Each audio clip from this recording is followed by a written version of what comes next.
छुअला प भागेलू। हटबा कि ना? अरे काहे वो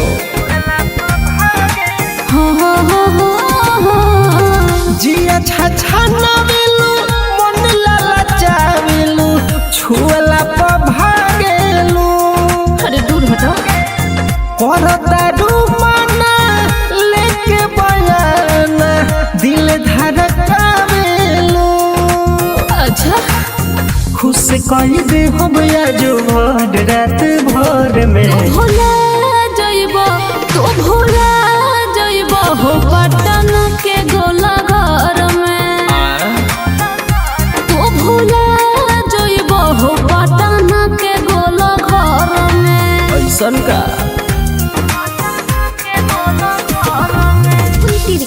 स्टूडियो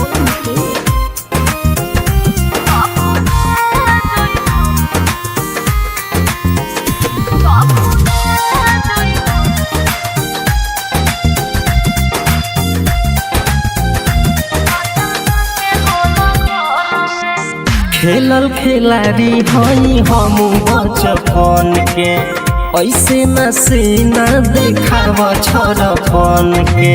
अच्छा ई बात बा। अरे हो सुना पता चल जाई हो कितना पानी में बारो 2 मिनट वाला बाबू तो मालिक बारो।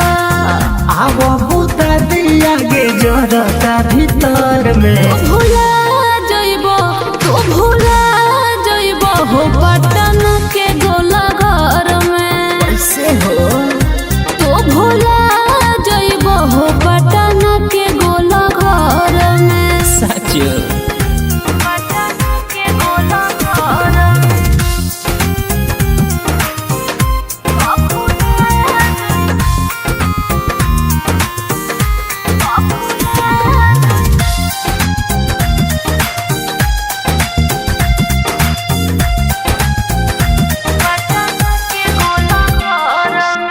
बारू गरम तो नरम हो जाइबो। हमारा नियन तुम रद नहीं पाइबो। कैसन हुआ हो? अरे मोछ वाला है हो। कतना होइले आ गइले ना खुश कइले है समंदर बयान घुस गइले। चलू मितेश लाल के आइबो जे कहर में। भोला जइबो तो भोला जइबो हो पटन के गोला घर में।